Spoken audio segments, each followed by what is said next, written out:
हर व्यक्ति मानसिक रूप से परिवर्तन की जरूरत को समझता है, लेकिन दिन प्रतिदिन के स्तर पर लोग आदतों के हिसाब से चलते हैं। बहुत ज्यादा प्रयोग और बदलाव से परेशानी पैदा हो सकती है और विद्रोह की नौबत आ सकती है। अगर आप सख्त के किसी पद पर नए हों या बाहरी व्यक्ति के रूप में सख्त की नींव बनाने की कोशिश कर रहे हों, तो पुराने तरीकों का सम्मान करने का ढोंग करें। अगर परिवर्तन आवश्यक हो तो ऐसा जताएं जैसे परंपरा में सिर्फ थोड़ा सा ही सुधार किया जा रहा है। यह एक ऐसी तकनीक है जिससे आप लोगों को अपने मुताबिक बदल सकते हैं। तो इस बात को आगे बढ़ाते हैं और चलिए स्टार्ट करते हैं इस वीडियो को।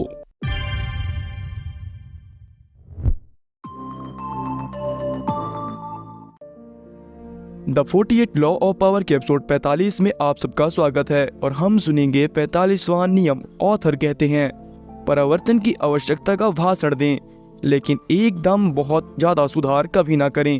आइए इसका मतलब समझते हैं। क्रिसमस कहाँ से आया? नए साल का स्वागत करना एक प्राचीन परंपरा है। रोमवासी फसल के देवता शनि के सम्मान में 17 से 23 दिसंबर के बीच सैटर्नेलिया नामक त्योहार मनाते थे।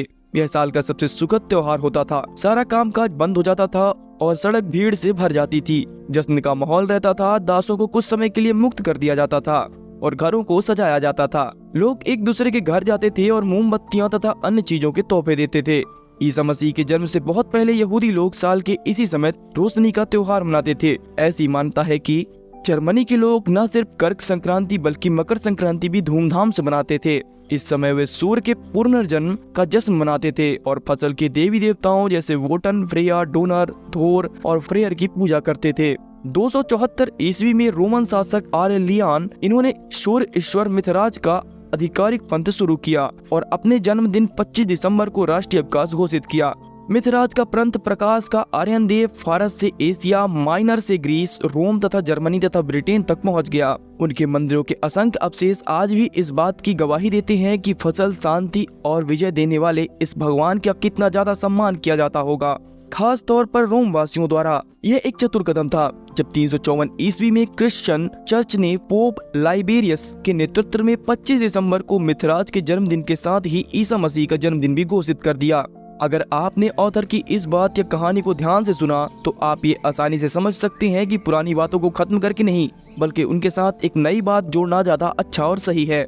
मानवीय मनोविज्ञान में कई ऐसे सत्य होते हैं। उनमें से एक यह है कि हालांकि लोग परिवर्तन की जरूरत को समझते हैं और यह जानते हैं कि यह संस्थानों और व्यक्तियों के नवीनीकरण के लिए बहुत महत्वपूर्ण होता है, लेकिन वे उन परिवर्तन से चिढ़ जाते हैं और विचलित हो जाते हैं जो उन्हें व्यक्तिगत रूप से प्रभावित करते हैं। वे जानते हैं कि परिवर्तन जरूरी है और नवीनता के कारण बोरियत से राहत मिलती है, लेकिन दिल की गहराई में वे अतीत को जकड़े रहते हैं। वे भाववाचक या सतही परिवर्तन चाहते हैं, लेकिन मूलभूत आदतों या दिनचर्या को बदलने वाला परिवर्तन उन्हें बहुत बुरा लगता है।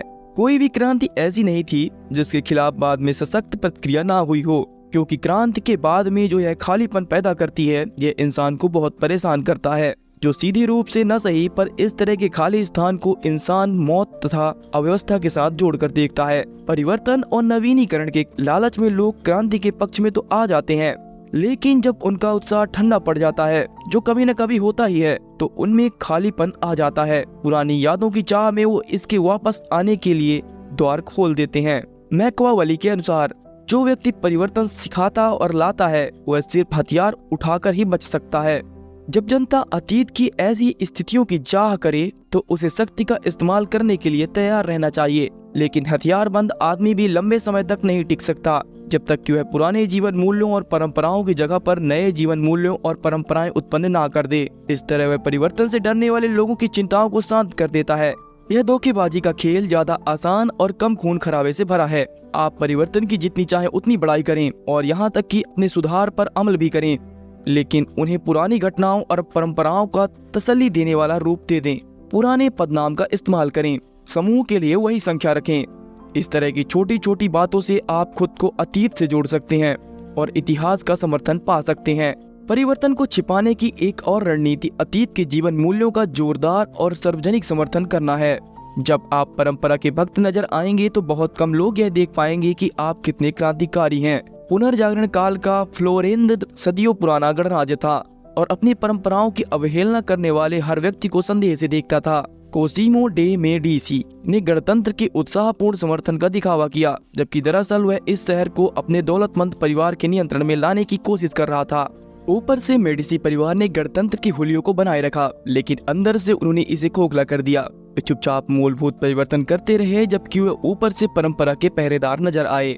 लोगों की स्थापित रूढ़िवादिता का जवाब परंपरा के प्रति ऊपरी निष्ठा दिखाना है।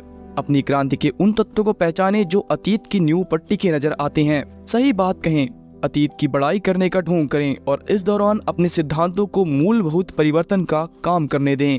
अंत में मजबूर लोग युगबोध पर ध्यान देते हैं।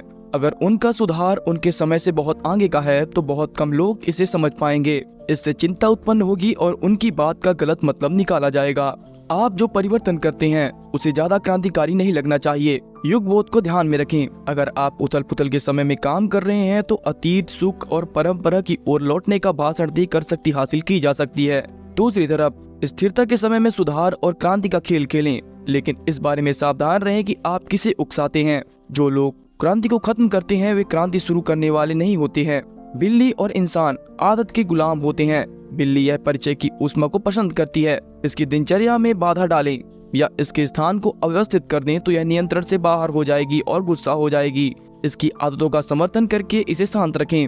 अगर परिवर्तन जरूरी हो तो अतीत की गंध को कायम रखकर बिल्ली को धोखा दें। इसकी जानी पहचानी वस्तुओं को महत्वपूर्ण जगहों पर रख दें। विशेषज्ञ की राय है कि जो व्यक्ति किसी सरकार को सुधारने की इच्छा रखता है या कोशिश करता है उसे कम से कम पुराने स्वरूपों का आवरण बनाए रखना चाहिए, ताकि लोगों को यह लगे कि संस्थाओं में कोई परिवर्तन नहीं हुआ है, हालांकि वे दरअसल पुरानी संस्थाओं से बिल्कुल अलग होती हैं। ज्यादातर लोग छवियों को ही वास्तविक मान लेते हैं और इसी से संतुष्ट हो जाते हैं। स्पष्ट है कि पुरानी चीजों को बदलने के लिए पुरानी चीजों का ही प्रयोग करें। आपके बदलाव नए तो हों, मगर उन्हें पुरानी चीजों से जुड़ा हुआ होना चाहिए। ओके, वीडियो पसंद आई तो लाइक करें और सक्सेस के लिए सुनते रहें right HV book with me.